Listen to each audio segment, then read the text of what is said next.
Hi friends. കഴിച്ചു കഴിഞ്ഞ് ബാക്കി വരുന്ന ബിസ്ക്കറ്റൊക്കെ നമ്മൾ സാധാരണ ഇതുപോലെ പൊതിഞ്ഞ് സൂക്ഷിക്കാറാണല്ലോ പതിവ്. പ്രത്യേകിച്ചും ഇതുപോലെ ഒരു കണ്ടെയ്നറിലൊക്കെ ഇട്ട് സൂക്ഷിക്കാറാണ് പതിവ്. അപ്പോൾ ഇനി നമുക്ക് ഈ ഒരു ബിസ്ക്കറ്റ് എപ്പോഴും ക്രിസ്പി ആയിരിക്കാൻ ചെയ്യാൻ പറ്റുന്ന ഒരു 2 മെത്തേഡാണ് ഇപ്പോൾ ഞാൻ ഇന്നത്തെ വീഡിയോയിൽ നിങ്ങൾക്ക് ഷെയർ ചെയ്യുന്നത്.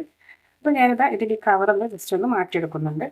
അപ്പോൾ ഇതുപോലെ നമ്മൾ ഇതുപോലെയുള്ളൊരു ചെറിയൊരു പാത്രത്തിലൊക്കെ ഇട്ട് സൂക്ഷിക്കുകയാണെങ്കിൽ പെട്ടെന്ന് തന്നെ തണുത്ത് പോകാൻ സാധ്യത കൂടുതലാണ്. അപ്പോൾ അത് തണുത്ത് പോകാതിരിക്കാൻ നമുക്ക് ചെയ്യാൻ പറ്റുന്ന ഒരു ടിപ്പാണ് പറയുന്നത്.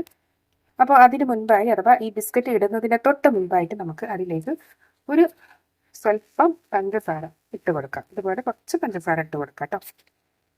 ഇതിലേക്ക് നമുക്ക് വേണ്ടത് നമുക്ക് 2 ഗ്രാമ്പുവാണ് കേട്ടോ. ഒന്നെങ്കിൽ ഗ്രാമ്പു 2 എണ്ണം, അല്ലെങ്കിൽ ഒരു ചെറിയ കഷ്ണം പട്ടയുടെ ഒരു കഷ്ണം ഇട്ട് കൊടുക്കാം കേട്ടോ. അതിന് ശേഷം നമ്മുടെ ബിസ്ക്കറ്റ് നമുക്ക് അതിലേക്ക് വെച്ച് കൊടുക്കാം.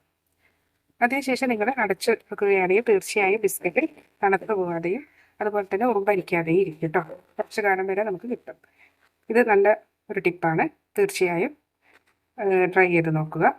അതുപോലെ തന്നെ മറ്റൊരു ടിപ്പ് നിങ്ങൾക്ക് ഷെയർ ചെയ്യാം. ഇതേപോലെ തന്നെ നമുക്ക് നല്ല ക്രിസ്പി ആയിട്ടിരിക്കാൻ വേണ്ടത് നമ്മൾ എടുത്ത ഈ ഒരു കവറിൽ തന്നെ നമുക്ക് ഇതുപോലെ ബിസ്ക്കറ്റ് എടുത്ത് അതിലേക്ക് ഇട്ട് കൊടുക്കാം.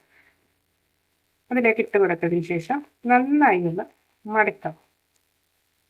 നന്നായി മടക്കി വെച്ചതിന് ശേഷം നമുക്ക് നമ്മുടെ ഫ്രിഡ്ജിൽ എവിടെയെങ്കിലും സൂക്ഷിക്കുകയാണെങ്കിൽ, പ്രത്യേകിച്ച് ഇതുപോലെ ഒരു കണ്ടെയ്നറിൽ ഇട്ടതിന് ശേഷം നമ്മൾ ഫ്രിഡ്ജിൽ സൂക്ഷിക്കുകയാണെങ്കിൽ അത് ശ്രദ്ധിക്കുക. തീർച്ചയായും ഇതുപോലെ ട്രൈ ചെയ്ത് നോക്കാം. അപ്പോൾ ബിസ്ക്കറ്റ് പെട്ടെന്ന് തണുത്ത് പോകാതിരിക്കാൻ നമ്മളിടുന്ന പാത്രത്തിൽ കുറച്ച് പഞ്ചസാരയും ഒരു 2 ഗ്രാമ്പും, ഒന്നെങ്കിൽ ഗ്രാമ്പു അല്ലെങ്കിൽ ചെറിയൊരു പട്ടയുടെ കഷ്ണം, ഇത് രണ്ടും അല്ലെങ്കിൽ അതുപോലെ ഇട്ട് സൂക്ഷിക്കുക. അല്ലെങ്കിൽ നമ്മൾ ഫ്രിഡ്ജിൽ സൂക്ഷിക്കുക. ഫ്രിഡ്ജിൽ സൂക്ഷിക്കുകയാണെങ്കിൽ ബിസ്ക്കറ്റ് ആ ഒരു ക്രിസ്പിനെസ്സോടെ തന്നെ നമുക്ക് എന്നും കഴിക്കാൻ പറ്റും കേട്ടോ. അപ്പോൾ വളരെ യൂസ്ഫുൾ ആയിട്ടുള്ള ഒരു ടിപ്പാണിത്. തീർച്ചയായും ബിസ്ക്കറ്റൊക്കെ ഉണ്ടെങ്കിൽ അങ്ങനെ ട്രൈ ചെയ്ത് നോക്കാം. അടുത്ത ടിപ്പ് പറയുന്നത്, നമ്മൾ ഇതുപോലെയുള്ള ബോട്ടിലിൻ്റെ ഉള്ളിലൊക്കെ നമുക്ക് കഴുകി കളയാൻ വളരെ ബുദ്ധിമുട്ടായിരിക്കും അല്ലേ. അപ്പോൾ ഇത് നമ്മൾ ജസ്റ്റ് ഒന്ന് ഓപ്പൺ ചെയ്ത് കഴിഞ്ഞിട്ടുണ്ടെങ്കിൽ ഈ ഒരു ഹോൾസേ നമുക്ക് ഉണ്ടാവുകയുള്ളൂ അല്ലേ. അപ്പോൾ ഇതിൻ്റെ ഉള്ളിലേക്ക് കൈയിട്ട് കേൾക്കുന്നതിനൊക്കെ ഒരു പരിധിയുണ്ട്. ഇനിയിപ്പോൾ നമ്മൾ ബ്രഷ് ഇട്ടാലും ചിലപ്പോൾ തന്നെ വഴുവഴുപ്പ് പോയിക്കൊള്ളുന്നില്ല. അപ്പോൾ അത് നല്ലൊരു ടിപ്പാണ് ഞാൻ ഷെയർ ചെയ്യുന്നത്.